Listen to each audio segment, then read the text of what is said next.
अब दिवाकर जी का हाल चाल बा रउआ धर्मपत्नी का? जौन पहले से हालत रहे न ओहू से बदतर हो गइल बा। महाराज रउआ छोटा बेटा के कई जगह बात चलवनी जा, लेकिन रउआ मलकिन के बारे में सुनला के बाद कौनो महतारी बाप बेटी देवे के तैयारे नइखे।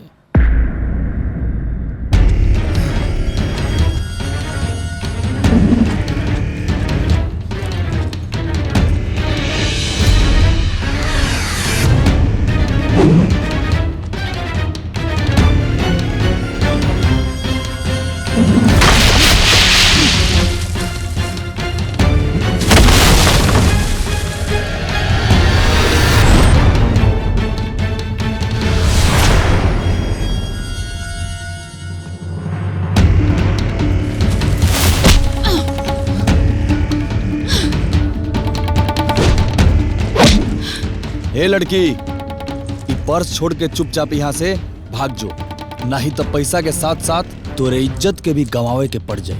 एक कुकुर, आज तक तोर सामना ऐसन लड़की से भइल होई जब तोहर आगे बकरी नियन गिड़गिड़ात होई, मिमियात होई। हम बकरी ना, शेरनी।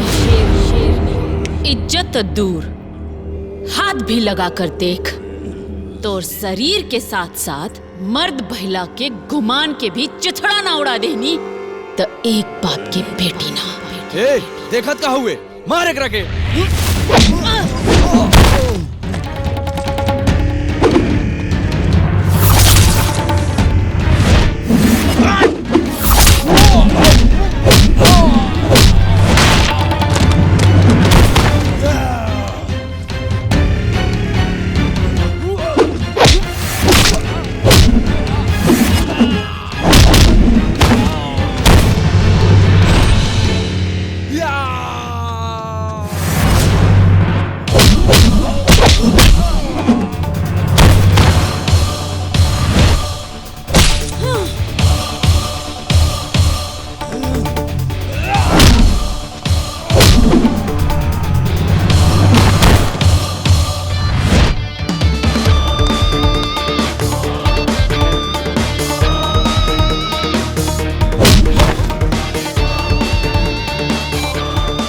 के लड़की हैं, घूंघट में मुंह छुपाकर रोवे वाली ना, बल्कि चुन करे वाला के करेजा पे लात धर के छाती के बाती चटका देवे वाली बानी।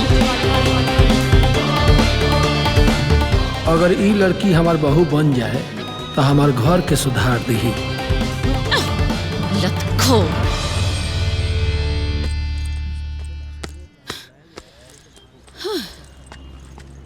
दिवाकर जी कहाँ चल रहनी? अरे रुक मर्दे। गुब्बारा, गुब्बारा ले ला, गुब्बारा ले ला, गुब्बारा ले ला। भैया गुब्बारा ले ला, गुब्बारा, गुब्बारा ले ला। गुब्बारा कैसे देनी बहन जी?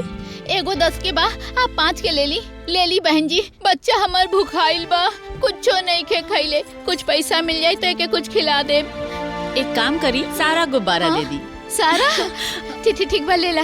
आपके 50 रुपया भइल, 50 रुपया।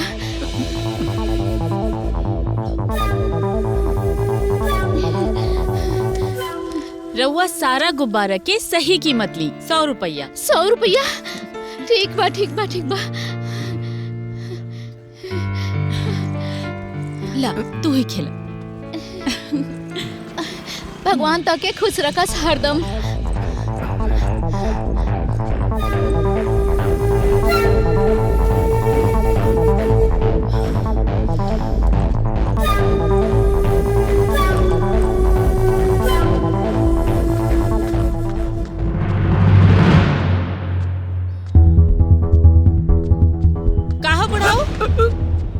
ओही बेरा से देख रहल बानी, पीछा करत हमार घर तक पहुँच गईला। तहार ऐसे घर बा का? चिरकुटवा सन के कुटाई ना देखला। अरे बेटा, हम तो रास्ता पर के घर जात रही न।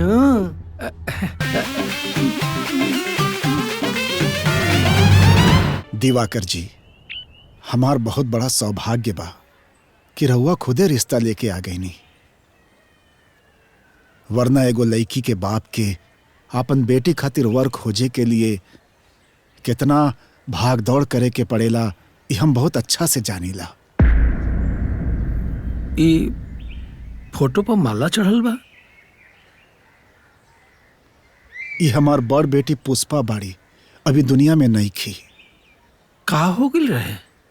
हम अपना औकात से बढ़ के अपन बेटी के शादी बहुत बड़ घर में कईनी, लेकिन वो लोग दहेज के लोभी निकल गए।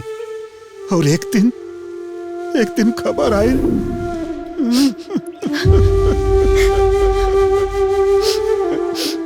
यही से हम अपन छोट बेटी कविता के लइका नियन पल्ले बानी।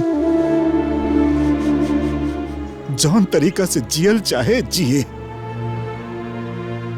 इतना मजबूत बन जाए कि केहू आंख उठावे से पहले 10 बेरी सोचे।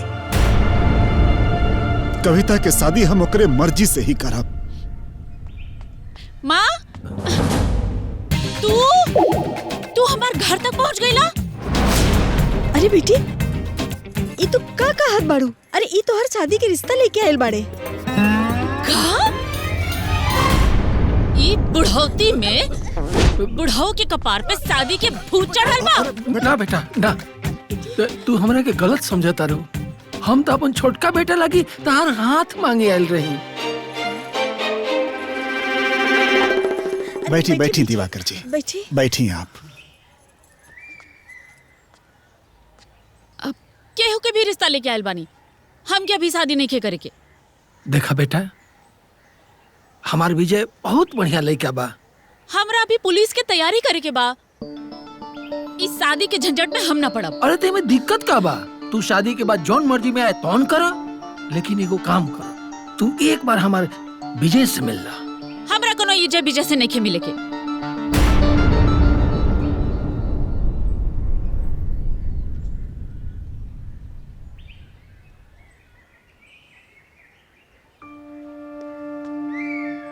गोपाल जी, हमरा के इजाजत दी।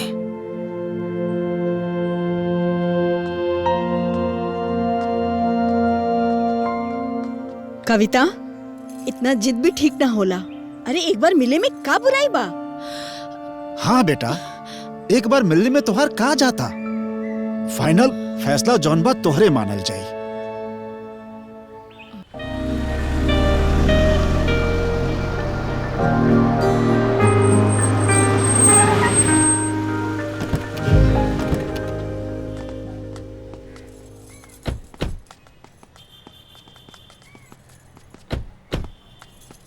ए जी, कहाँ लेके आयल बनी? कुछ बताई। बस थोड़ा देर और सब पता चल जाई, सब बुझेबू।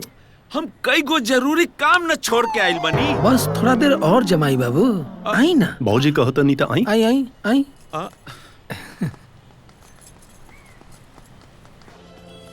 रुकिए, राजकुमारी से कह दे कि दिवाकर जी आयल बाड़े। आप लोग यही इंतजार कीजिए, हम राजकुमारी को सूचित करके आते हैं। जी। का मजाक चल रहल बा? माता जी केहू के इंतजार करब यहाँ। अरे दामाद जी, थोड़ा देर तो सब्र करी। आई आई आई आई बेटी आई। अरे आई ना, बैठी ना। आई। शिकारपुर की राजकुमारी महामहिम कविता जी पधार रही हैं।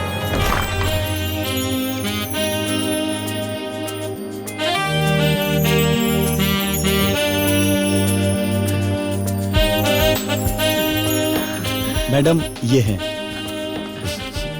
प्रणाम जी। नमस्ते। जी नमस्कार। राजकुमारी जी, ये हमार बेटी है शालू। प्रणाम। ये हमार पत्नी Sharda.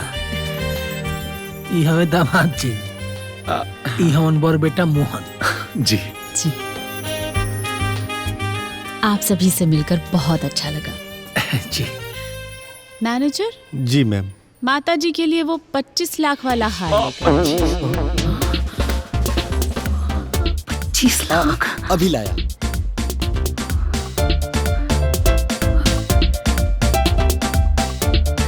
Ma'am,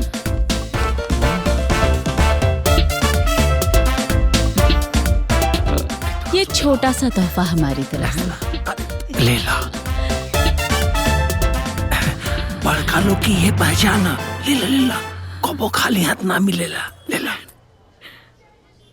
excuse me ma'am, वो आपने जिन विधवा आश्रम वालों को 1 करोड़ रुपए चंदा देने के लिए बुलाया है, वो लोग आ गए हैं। 1 करोड़? हमें माफ कीजिए, हम आते हैं। हाँ जी, हाँ जी। आइए मैम। मैनेजर चेकबुक लाइए। 1 करोड़ की दान। लेकिन राजकुमारी जी, हमनी के गिफ्ट काहे दे रहल बाड़ी? अरे दामाद जी, समझ ली कि हमनी के लॉटरी लागल बा, लॉटरी। उका बानो कि राजकुमारी के पिताजी इनकर शादी राजघराना में कइल चाहत रहन, लेकिन राजकुमारी अपन शादी गांव के साधारण परिवार में कइल चाहता रही। हाँ। लेकिन एक बात बताई कि रउआ राजकुमारी जी से कब मिल लेनी हो? अरे दामाद जी, आम खाई ना, गुठली के पीछे काहे पड़ल बानी? जी देखिए दिवाकर जी, हम पहले ही बता दे रहे हैं, जब तक पिताश्री शादी के लिए तैयार नहीं हो जाते जी, हम अपने साथ सिर्फ 25 किलो सोना और 15 करोड़ रुपए ही ला पाएंगे। देखा संभाल के। चिंता मत करिए, एक बार हमारी शादी हो गई तो महाराज खुद ब खुद मान जाएंगे और उसके बाद तो पूरा शिकारपुर हमारा है। एक बात और, ये शादी बहुत ही साधारण तरीके से होगी, पहले कोर्ट में फिर मंदिर में, ताकि पिताजी तक खबर ना पहुंचे। और हाँ, किसी को पता नहीं चलना चाहिए कि हम राजकुमारी हैं। ना राजकुमारी जी, आपने जैसे कहा वैसे ही होगी। का सरदार? हाँ राजकुमारी जी, आप जैसा चाहेंगी वैसा ही होगा। लेकिन इस सोना पैसा कैसे आएगा घर में? वो तो हम शादी के बाद अपने साथ ही लाएंगे। राजकुमारी जी, हम ये कहना चाह रहे हैं कि अगर शादी से पहले एक गहना वहना आ जाता तो। राजकुमारी जी, वो आपका मंत्री जी के साथ मीटिंग का समय हो गया है। हमें इजाजत दीजिए। अच्छा राजकुमारी भौजी, एगो सेल्फी हो जाए जाते।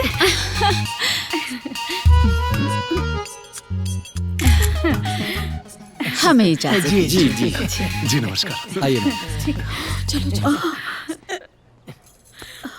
अरे बार बार देखा था राजकुमारी जी के कौन आदमी देख लेता। कर देखिया जी, अब जल्दी से ना शादी के दिन बार निकलवाइए। Hi everyone, this is one and only पंडिताइन।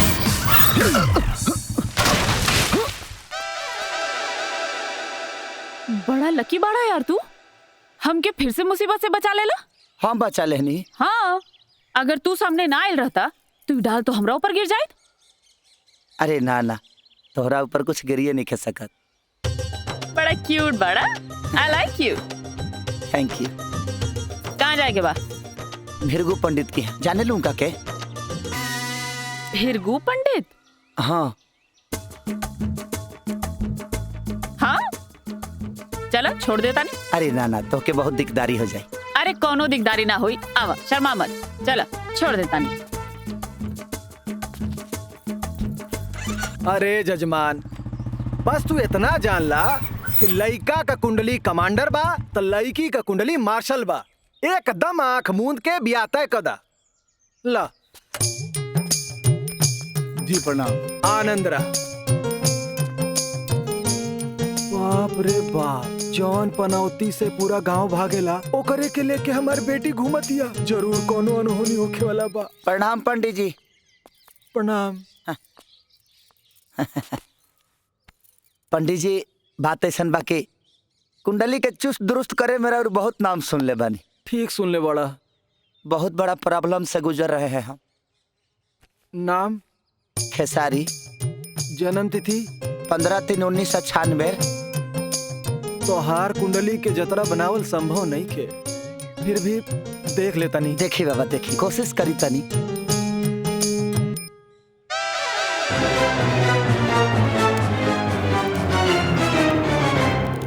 अरे बाप रे बाप, तोहार कुंडली बनावे में हमार ये पूरा पोथी जड़ गई। चल भाग यहाँ से, भाग। पंडित जी एक बार और कोशिश करी ना। अरे आपका हमारा पूरा घरवा जरी बे। ए बेटी तू एकरा चक्कर में मत पड़ा, नहीं तो पनौती के प्रकोप के चपेट में आ जेबू।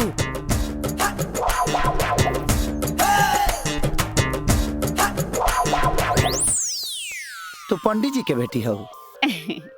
गोड़ लगता नहीं। छड़ा तू ना टेंशन मत ला। पापा तो खाली मंत्र के पुजारी हैं, हम तो तंत्र और मंत्र दोनों के पुजारी बानी। हाँ अरे भूत बयार टोना टोटका ये सब तो मैं ऐसे ही ठीक कर देनी। तो वो अभी ये हो जाए कि अगले दशहरा इंतजार करे के पड़ी। अरे नहीं, कल भोरे सूर्योदय से पहले कुर्ता पजामा पहन के नदी किनारे आ जाइए, ताहर पनौती के अस्थि विसर्जन करा दे। लेकिन हमरा लगे पैजामा नहीं खे धोती बा चली। हाँ तो धोती पहन ला ना। हाँ हाँ ठीक बा, तो तू सोच जा हम सोच जाता नहीं, कल सवेरे मिल जाए। एकदम गोड़ लगता नहीं। This is one and only पंडिताएं। पता नहीं कौआ आई कि ना आई, लागता अकेले ही गुटागु करे के पड़ी हमरा।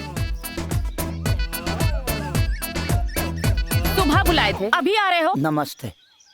हाँ बात ऐसा है ना कि इस ठंडी में समझ में नहीं आता कब शाम हुआ कब सुबह। अरे चलो चलो पनौती उतारना है ना। हाँ कपड़ा उतारो। कपड़ा उतारे? आप हमारा पनौती उतार रहे हैं कि हमारा परीक्षा ले रही हैं? अरे महाराज साफ गड़ासिए हो क्या? कह रहे हैं ना कपड़ा उतारो और पानी में उतरो। चलो डुबकी लगाने का। बहुत ठंडा पानी होगा ना, देह कंडा हो जाएगा मेरा। नहीं होगा, बुढ़किया भर पानी में डूबने का है।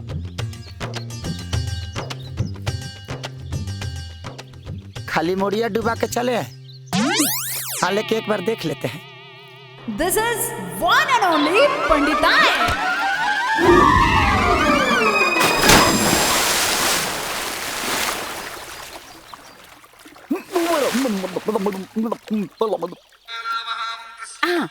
मंत्र चालू हो गई बा, चलो डुबकी लगावा। बहुत गहरा होई। अरे महाराज बुढ़किया भर पानी में तो जाए की बात। चलो और आगे जाओ। और हाँ और अभी करके कैसे बताई कि हमरा पौधे ना आवेला। भती अरे महाराज मछली टैयावा तरह का। मंत्र खत्म हो गई, चलो जल्दी बहरी आवा। आवा हम अंदर कुछ नहीं पहने थे, पनौती उतारने के चक्कर में धोतिया उतर गई। अब क्या गाई? हे भगवान ये तो डूबे लगले, अब का करी?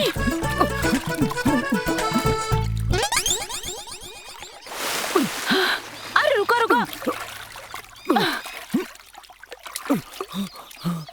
अब ठीक बा? हाँ हाँ बिल्कुल ठीक बा। काजी ये धाकड़ बॉडी लेके पवड़े ना आवेला? तो बॉडी से पानी के का संबंध बा?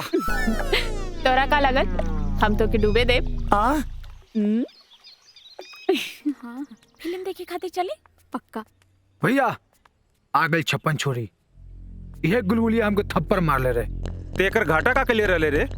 भैया एक ओठ रसगुल्ला नहीं है, रसदार बा के मन रहे, लेकिन पहले ही थप्पड़ मार के हमरा मूड के पापड़ बना दिया।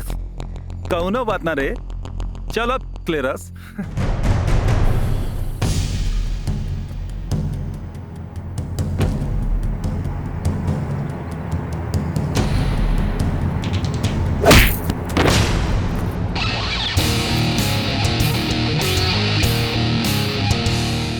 अरे बाप रे बाप, हमरा तो बुझाता लगी मेहरारू सॉफ्टवेयर बिया, लेकिन तो हार्डवेयर बिया। अब लड़कियों को कमजोर मत समझना, तुम सुअर की औलाद हो तो हम फौलाद हैं। ज्यादा फड़फड़ाओगे ना तो फाड़ दिए जाओगे। चल हम फाटे के तैयार बनी, फाड़ के दिखावा। ए बेटा हम पंडित हैं, जियतो खानी और मरतो खानी, और जरूरत पड़ला पर मार के भी खानी। हमरा से पंगा लेबा ना तो नंगा करके मारब। अब नंगा तो हम तोरा के करब रे। ई मामला गंभीर रूप में ढुक गइल बा, लेकिन निकली कैसे?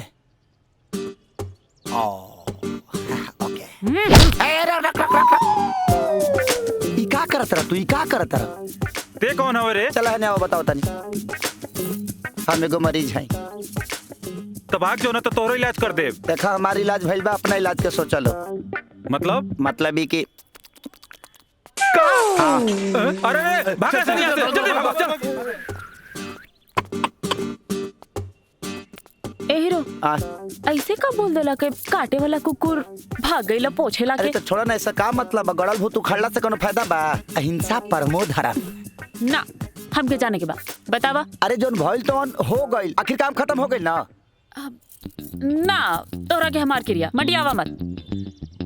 यह तो कहानी है का कि तोहरा एड्स बा। डरपोक फिसड्डी मार पीट के डर से हमरा के एड्स के रोगी बना देला। तोरा तो कहाँ गेला?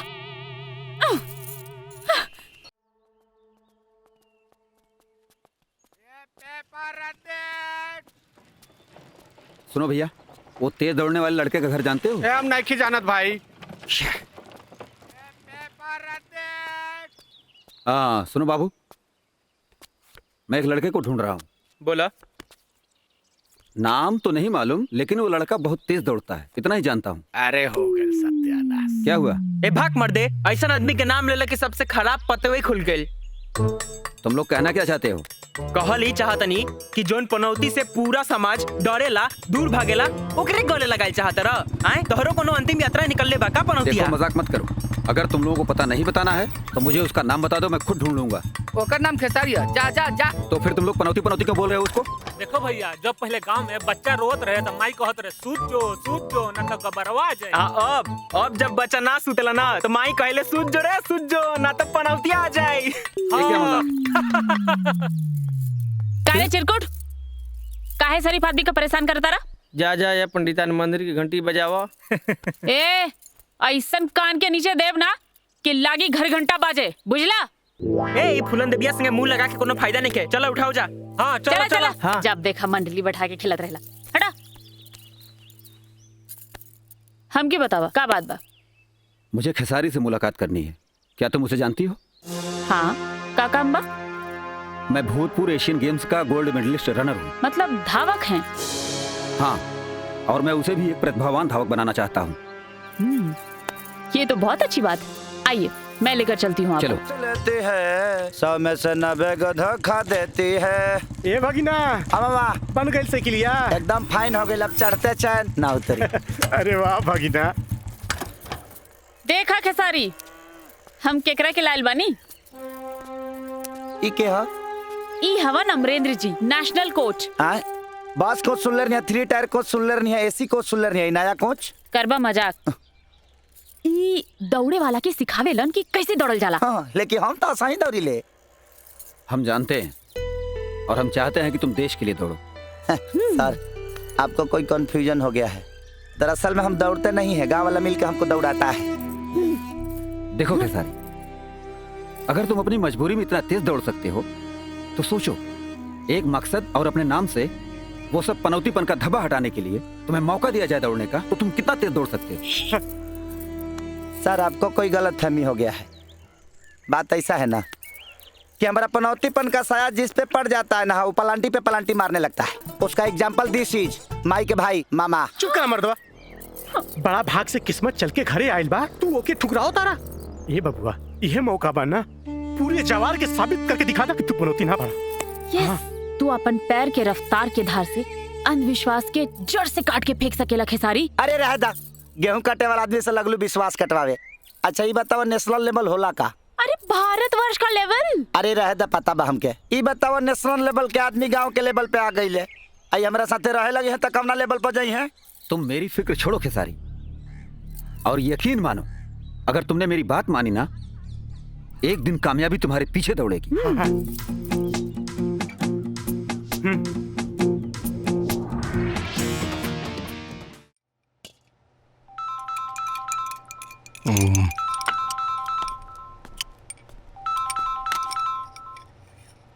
हाँ बबली जी बोली। आज हम बहुत खुश बानी बबलू जी। खुश तो हम बानी। हम वो खुशी की बात नहीं की करत, हम तो यही से खुश बानी कि आज हम फाइनली अपन ससुराल आ रहल बानी। हमके विदा करावे खातिर पापा जी खुद यहाँ आयल बाड़े। वकील साहब ओजा पूछल बड़े। पापा जी के कहीं वकील साहब कहल जाला। हमके बहुत पैकिंग करे के बा, अब हम निकल रहल बानी।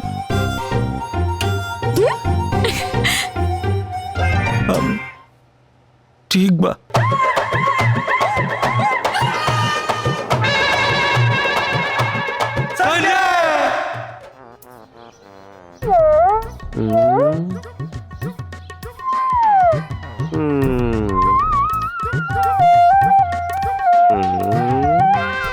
ऐसे मत देखा संजय, तू बस ई सोचा कि आज तक तुहार बाप तोके खाली निकम्मा नालायक ही समझ ले बा।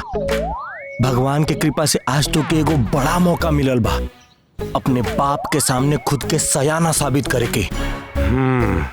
तू ई केस जीत के अपने बाप के दिखा दो कि तू एक दिन उनसे भी बड़ा वकील बनबा। संजय, बबलू ठीक कहता ने। हाँ, तारी पापा के ना पता चले के चाही कि बबली तुहार मेहरारू ना है, और बबली के ना पता चले के चाही कि तू उनकर मर्द हुआ।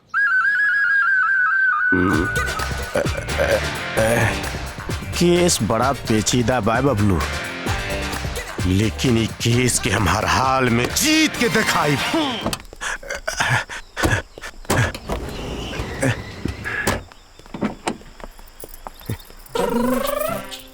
और बबली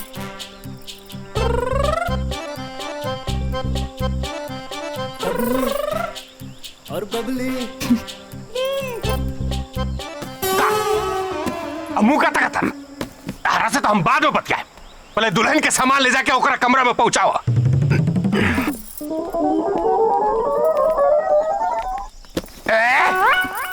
दुगो सूटकेस तारा से नहीं उठाओल जात, इतना भारी बा।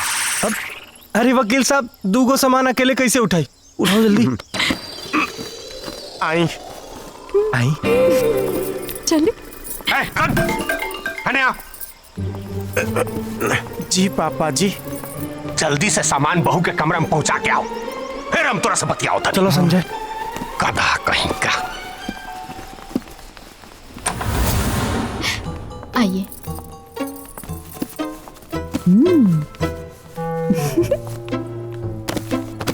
तू आराम करा, हम वकील साहब से बतिया के आओ तनी।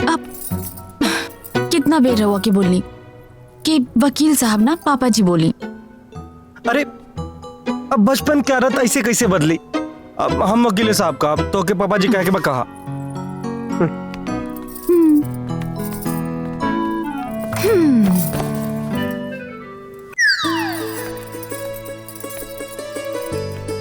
बबली जी।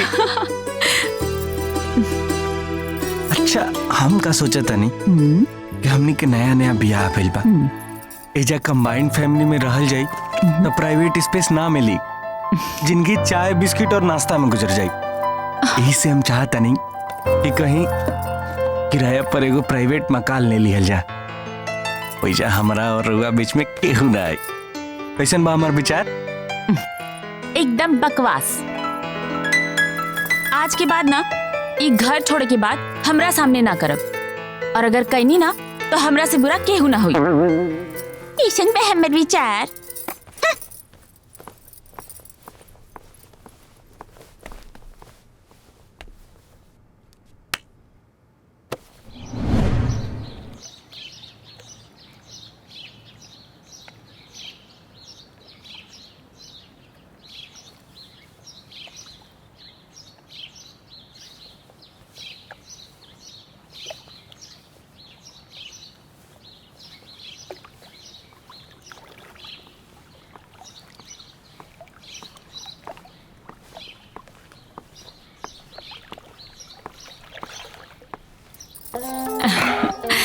गुड मॉर्निंग पापा जी।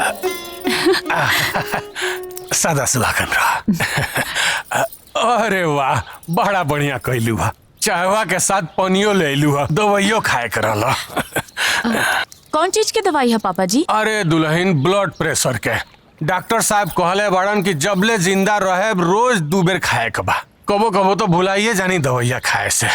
तो ठीक बा, दवाई टाइम पे खियाए के पूरी जिम्मेदारी हमार। अब चाय पी ली, हम नाश्ता बनावतानी तब दवाई दे। जुग जुग जिया। ओ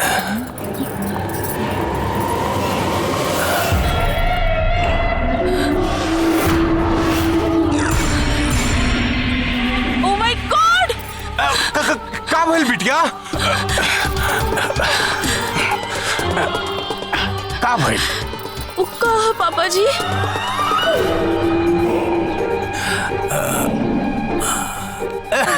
नजर बट्टू एक ही हटा दी ना। ऊ का है बेटी? हमके बहुत डर लगेला भूत से। रे घर में सबसे बड़का भूत तो हम हई। हमरा घर में कौन ससुरा भूत है? डरो मत। अब हम पापा जी की कैसे समझाएं कि हमके भूत से बहुत डर लगेला।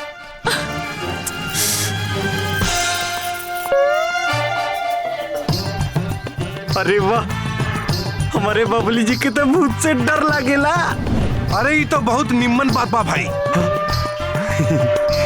अरे तू बस उनके मन में ई बसा दो कि ये घर भूता था और ओ डर से वो एजा से चल जाइए।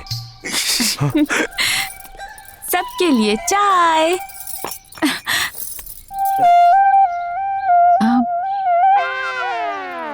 का भइल? रवा सब इतना सीरियस काहे बानी?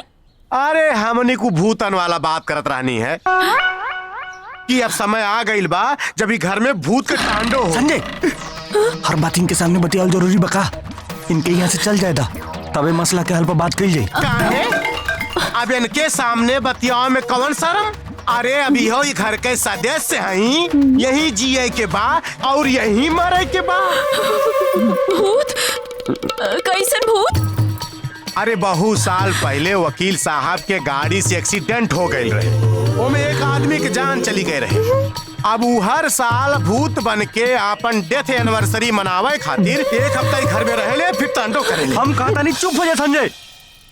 इनके यहाँ से चल जाए था तबे विषय पर बात कर जाए। काहे काहे इनके सामने काहे नहीं बात कर जाई? जब एजा जी है एजा मरी है तो काहे नहीं बात कर जाई? अरे हम मननी की भूतियां आवेला, लेकिन आज तो कुकेहू के नुकसान पहुंचिले बका। पहुंचने काहे नहीं के? धन्ना से पहले जौन नौकरानी घर में रहे उम्र ना गई। भूत उनके ऊपर ऐसे असर कर गई कि वो दिन भर अपन केस खुला रख के चलत रहे। अरे ई का बबली जी, रघु अपन केस खुला रख ले बानी। अरे बानी जल्दी। मान गया होता नहीं।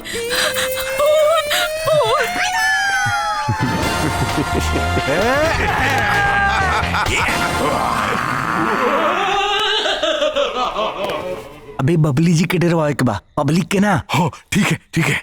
सुन, तू हेने से जो, हम होने से जाता नहीं, ठीक बा? ओके ओके ओके।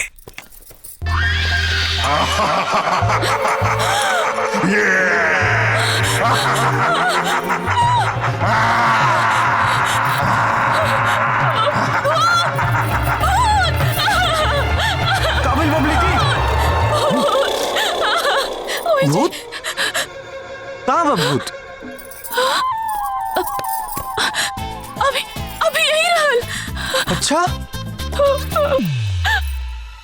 बबलू जी, हम कहीं घर में नहीं खे रहे के।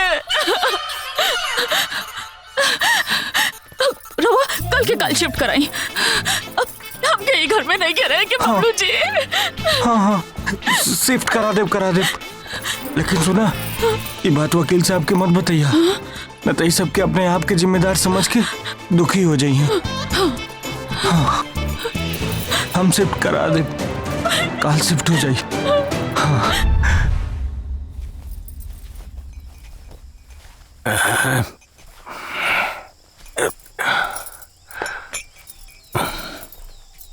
गुड मॉर्निंग पापा जी। खुश रह खुश रह।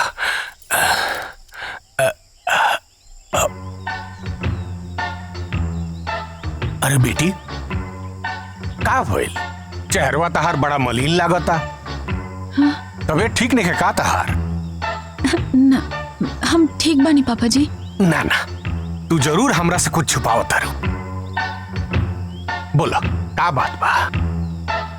पापा जी, हमके कल एको भूत लोकल रहे बाहर में। भूत? दुल्हन, अपना घर में भूत? हाँ पापा जी, हम अपन आँख से देखनी है। अरे दुल्हन, उ जरूर कोनो चोर उचक्का हुई जौन सोचले हुई कि घर के लोग डरा के भीतर डूबक जाई और बहरिए से कोनो चीज चुरा के भाग जाई। ना पापा जी, एगो बात पूछी। हाँ रउआ से कोनो एक्सीडेंट भइल रहे? दुल्हन, उ बात के मलाल तो आजो बा हमरा, जिंदगी भर रही, लेकिन ओकर सजा भी हम काट चुकल बानी और परिवार के मुआवजा भी हम दे चुकल बानी। एकर मतलब नौकरानी की मौत वाला बात भी सच बा? दुल्हन, उ मौत ना, नेचुरल डेथ रहे। चाहे कुछ हो के पापा जी, अब हम ही घर में ना रह सके नी, हमके बहुत डर लगता। अरे देखा दुल्हन, हम जाना तानी तू हद से ज्यादा डरा गल बाड़ू। देखा दुल्हन, तू आज भर हमरा पर भरोसा कर ल। अगर आज के बाद भी घर में तारा भूत लौकल तो तू जौन फैसला करबू हमरा मंजूर बा। ठीक बा पापा जी।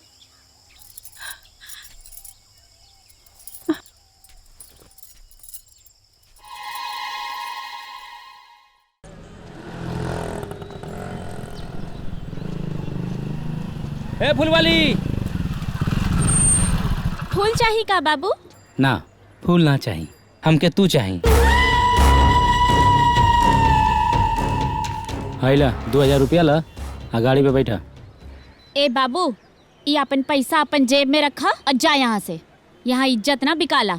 ए ढेर नाटक मत करा, ऐसे 2-4 को और ही नोट दे दे। चला बैठा, गाड़ी में बैठा।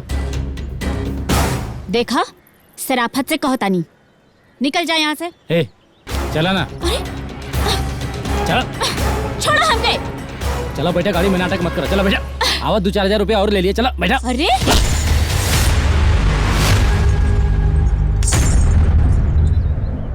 हमनी के गरीब लोग हैं साहब, गरीब खातिर ओकर इज्जत अहमियत रखेला, पैसा ना। ए तू सड़क छाप लोग, ई नोट के कीमत का जाना लोग? ई नोट रही ना तो पूरा दुनिया खरीदा जाई। चल जाना तो मारब 4 कोड़ा गणिया लाल हो जाए। चल भाग यहाँ से। ठीक बा, जाता नहीं।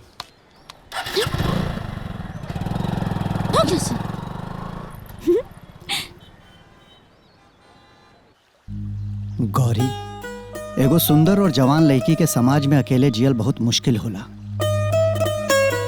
खास करके तब जब ओकरा आगे पीछे केहू न होखे। देखा, घुमा फिरा के हम बात ना करब, सीधा सीधा मुद्दा पे आवत हनी। पिछला कई सालन से तू हमरा के जाने लू और हम तोहरा के। बियाह करबू हमसे?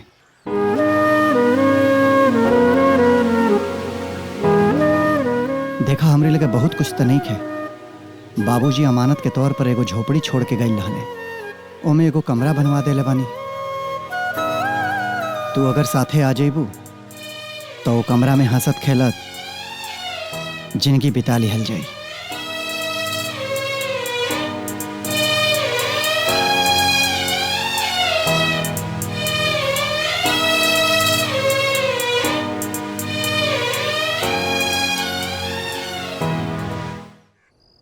वाह बेटा वाह,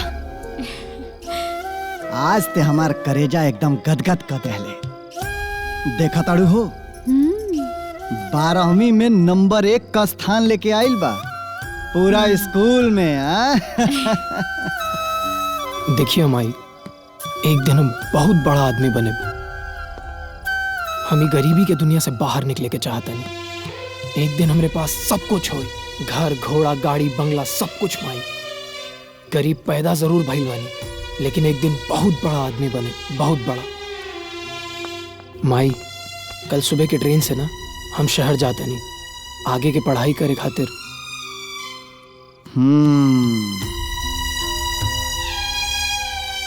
तू का सोचे लगलू हो?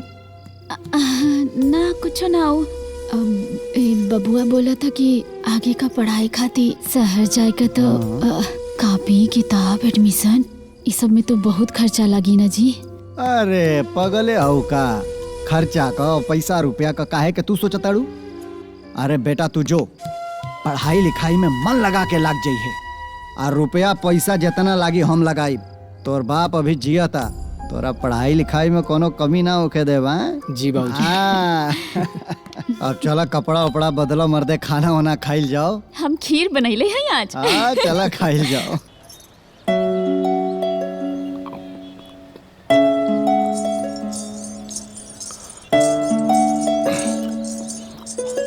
अरे बोला आवा आवा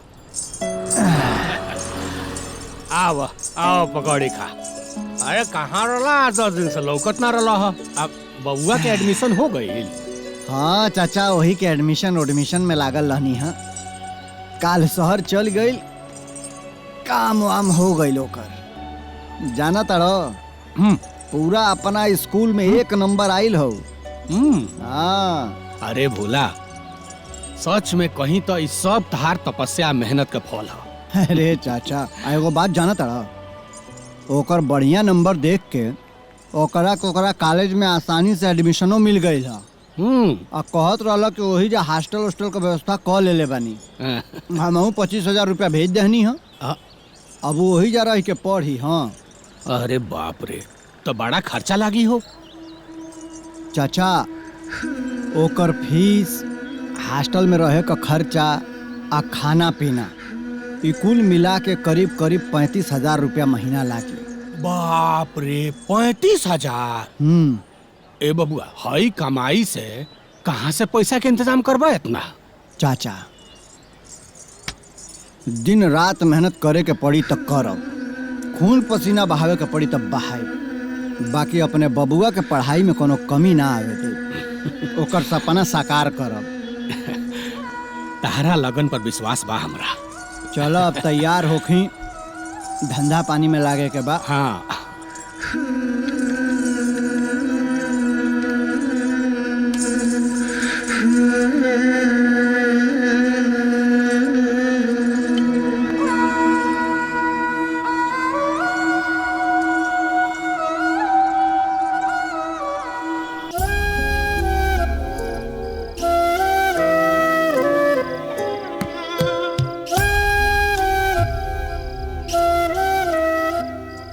रह गईनी,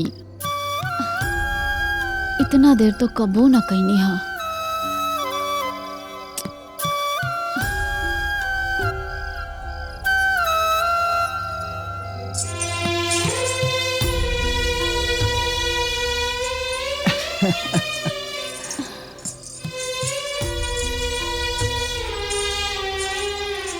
कहाँ रह गए रहनी जी, इतना देर लग गई।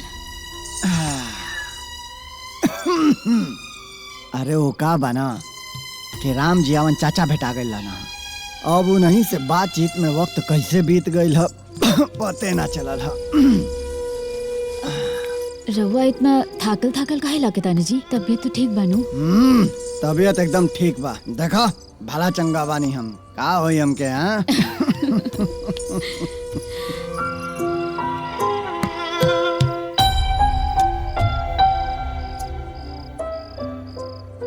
सुन तानी जी, का बबुआ के फोन आयल रहे। कहत रहला कि आगे का पढ़ाई खातिर पैसा लागी।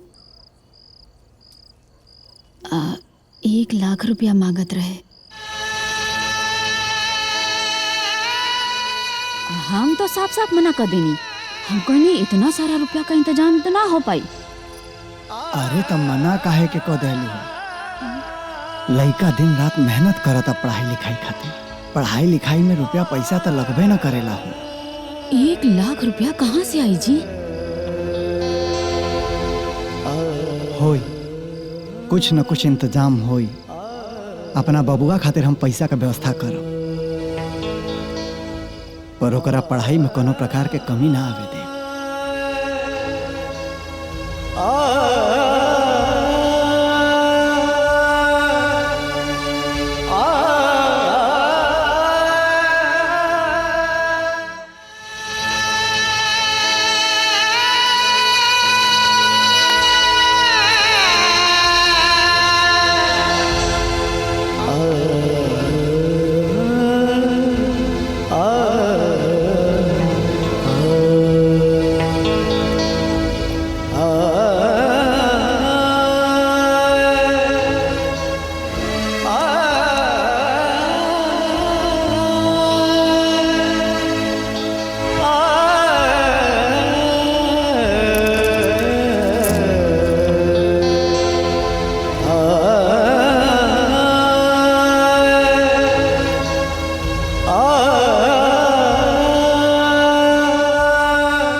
माई सुनो तारू हो।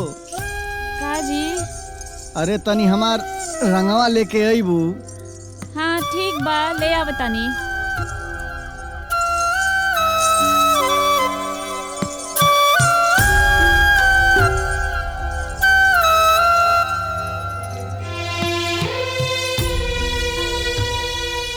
ली। हाँ ठीक बानी नु रउआ? हाँ हो ठीक बानी हम। हाय बांधी। अब बाना तू ही न बांधेलू हमेशा। अच्छा सुनो, बबुआ खातिर ढेर सारा पैसा का व्यवस्था करे के बा। राती के अइले में अगर हमरा के देर हो जाओ ना तो चिंता फिक्र मत करियो, है ना? बाकी अपन ख्याल रखेम जी। हाँ हो ख्याल रखब। उम्र तो हो गई बना राउर। हाँ बूढ़ा उम्र तो हो गई।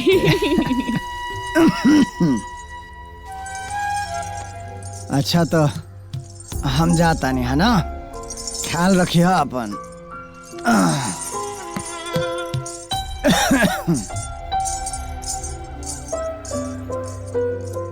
राउर सब परेशानी हम पूछे तानी जी, रवा चिंता ना करी, हम बानी ना रवा साथे।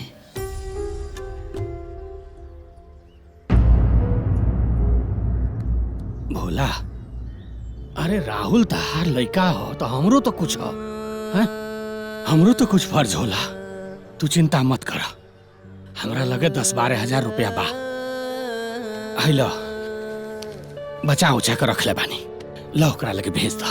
अरे चाचा लेकिन ओकिन कुछ ना। अरे आज हमरा लगे बा तो लो काम चला लो, जब तारा लगे होई तो दे दिया, हैं? ला आई मुंह लटका के मत बैठो, हैं? जा काम धंधा पर लागो। जा।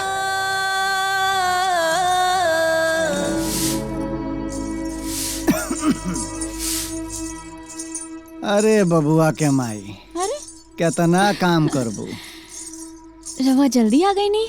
हाँ हो, वो का बाटे कि कुछ पैसा के इंतजाम हो गइल बा, और कुछ पैसा हमरा लगे रखल बाटे, तो कुल मिला देब तो 30-35 हजार रुपया बबुआ खातिर हो जाई। रुकी आवे तनी।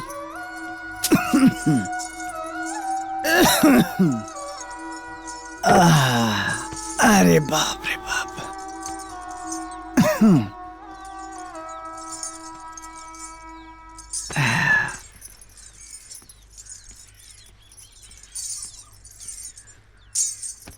ए जी, कुछ पैसा के इंतजाम हमहू कैले बानी। तोहरा लगे इतना पैसा कहाँ से आइल है? आइल मतलब रउए न दिहल खर्चा में से जोड़ जोड़ के रख ले बानी। पूरा 30,000 बा। ली।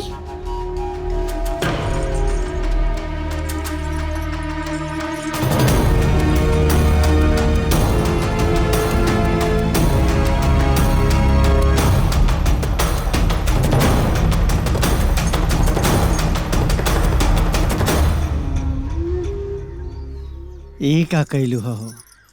अंगूठिया बेच देलू हैं? अरे अपना बियाहे वाला दिन तोहरा के मुंह दिखाई में देले रहनी हो, हमारा प्रेम के निशानी रहल हो अंगूठिया हो। निशानी के का बात करे तानी जी? रउआ तो साक्षात बानी हमरा लगे। अभी पैसा के तो ज्यादा जरूरत बाना, लड़का के भविष्य के बात बा। हाँ अब देख लेम, जब हमार बबुआ पढ़ लिख के बड़ा अफसर बन जाई ना, तो ऐसा ऐसा कितना जेवर कितना अंगूठी हमरा ऊपर लाद दी, तब हम एकदम बन ठन के निकलब, हैं? तब मत कहे के बूढ़ा कहाँ चल ली। अब जितना इंतजाम भइल है रउआ भेज देम, आ कह देम कि बाकी की भी व्यवस्था हो जाई। ठीक बाटे। मार बढ़नी के हम तो रउआ के पानी उनी कुछ पूछबे ना कहनी। आवतनी हाँ।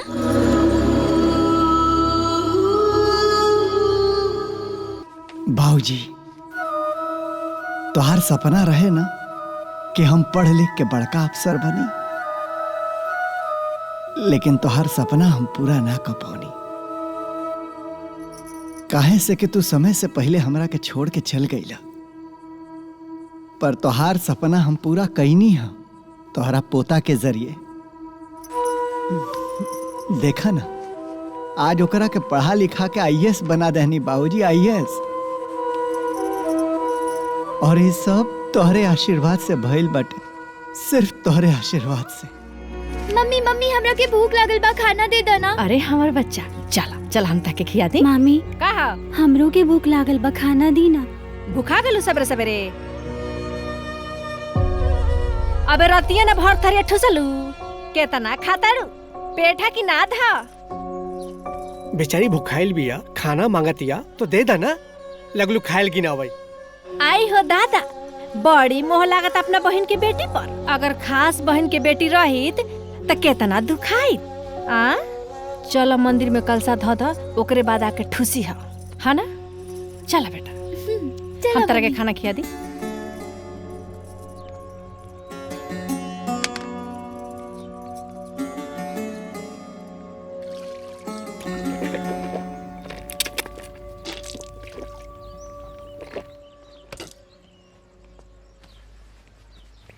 भवानी बेटा संभल के।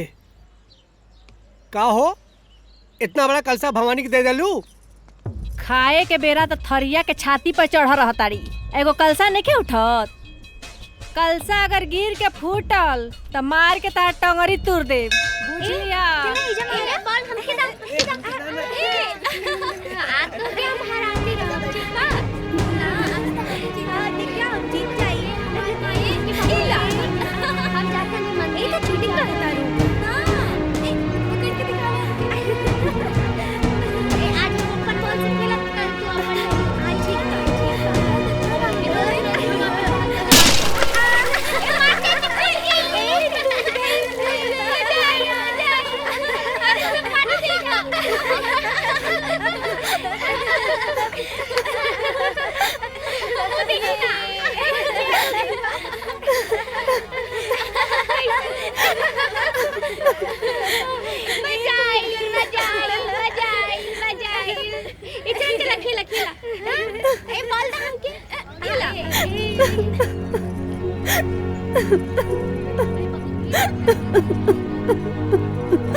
भवानी, भवानी काहे रोवत तारो? कलसा फूट गई, मामी मरी है। उठा, चुप हो जा। ईला कलसा चढ़ा दे।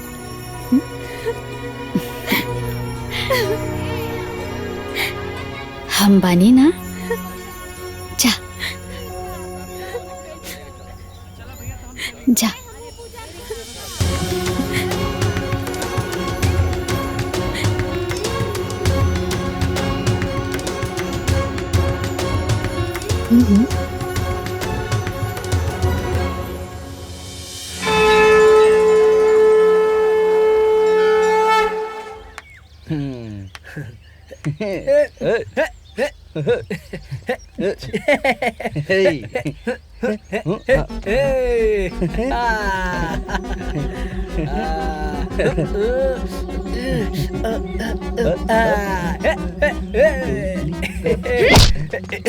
इका बदतमीजी बा?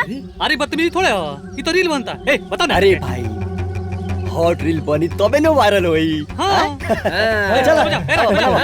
चल रे बनाओ, बनाओ। अरे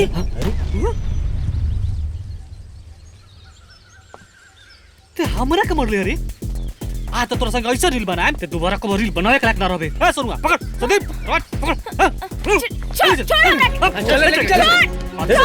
बनाते रील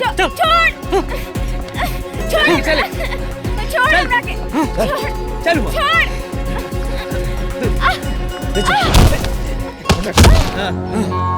पकड़ हाथ पकड़ कर हाथ पकड़ अब बनावे कर रही। अरे सुजीत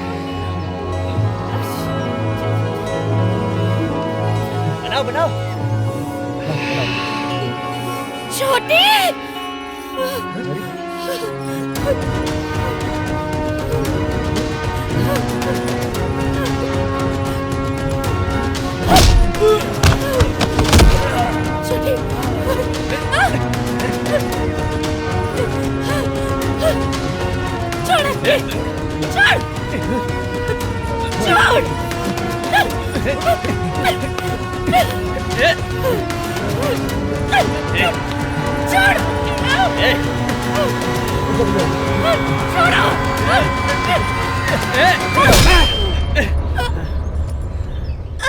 ठीक कैला अभी रील एकरा संग ना एकरा संग बनी लेके चल चली भैया चला अरे चल चलिए बचा है भाई चल चल ले चल छोड़ो चल चल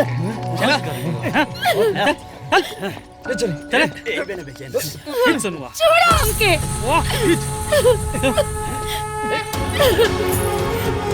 छोड़ो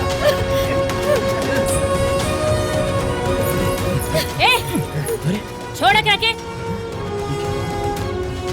हम कहता नहीं छोड़ भाग लेगी ना भाग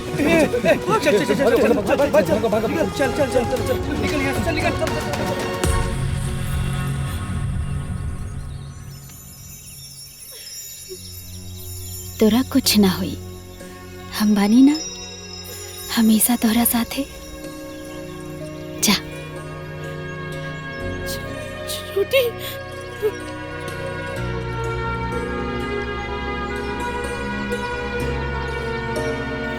छोटी छोटी छोटी हे बाबू उठा छोटी उठा ठीक बाड़ू ना? हाँ कुछ भइल त ना ठीक हो ना तू? हाँ सब ठीक त बाना छोटी? तो के कुछ भइल त ना? हाँ बोला ना छोटी। हाँ ठीक हो ना? चला घर चले क्या? उठा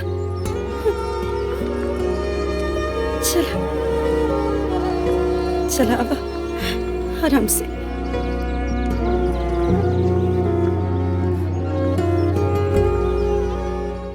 आपन पसंदीदा फिल्म देखे खातिर डाउनलोड करी दंगल प्ले ऐप।